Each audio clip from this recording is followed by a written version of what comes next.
remarks in relation to another senator. I then had to withdraw them because the rules of the Senate do not allow you to speak about someone's character, only about something they have said. So today I will speak about my experience in Parliament. When I started, I was a new senator. As all women that have walked the corridors of this building know, it is not a safe place.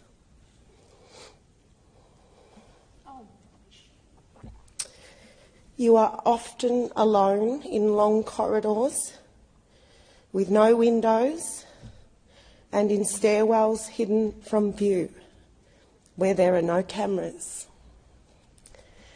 This was my new workplace. This is the workplace women in this building know.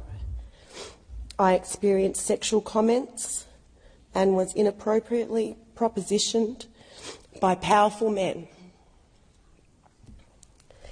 One man followed me and cornered me in a stairwell, and most of this was witnessed by staff and fellow members of Parliament.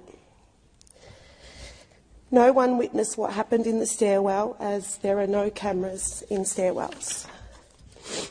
I know there are others that have experienced similar things and have not come forward in the interests of their careers and fear they would be presented to the world by the media in the same way that I have been today. There are different understandings of what amounts to sexual assault. What I experienced was being followed, aggressively propositioned and inappropriately touched. I was afraid to walk out of the office door. I would open the door slightly and check the coast was clear before stepping out. It was to the degree that I had to be accompanied by someone whenever I walked inside this building. That is how the Greens supported me, and I thank them for that. To me, it was sexual assault, and the government at the time recognised it as such. At the time, I spoke to the President of the Senate about it. I spoke to my colleagues about it. I spoke to the Sex Discrimination Commissioner, Kate Jenkins, about it during her inquiry.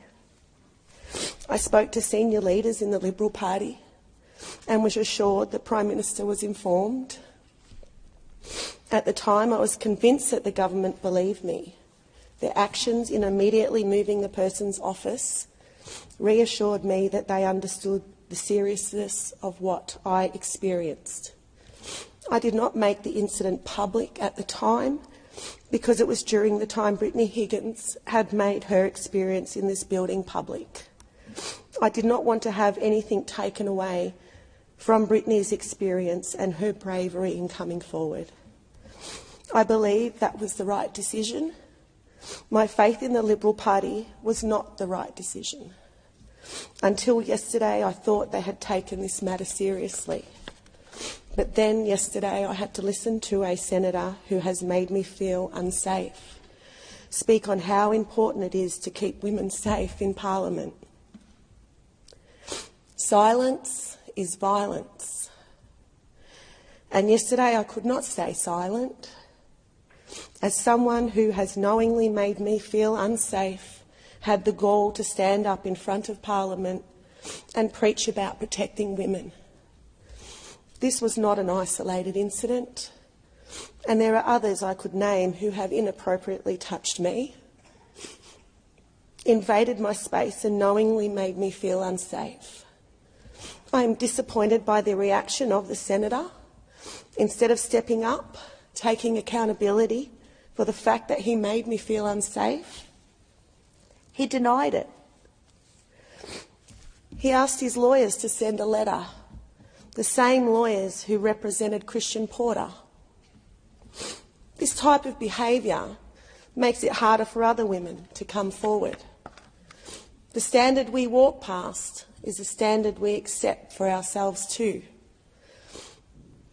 We have a situation in Parliament where parliamentary staffers come to me to speak up about their own experiences of abuse rather than through the formal channels. This is not surprising when women, girls and gender diverse people seek help from authorities, especially black women, sister girls and brother boys.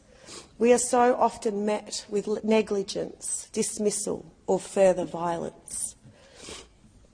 Too often these conversations remain in closed spaces where the allegations are covered up and the silence on gendered violence is maintained. This only serves to uphold a system of abuse that avoids legal and political consequences, where the legal system is used to intimidate and silence, backed with a threat of money and time. Accountability in this country remains a theoretical academic pursuit, a nice talking point, a lovely aspiration. But I will not passively accept this.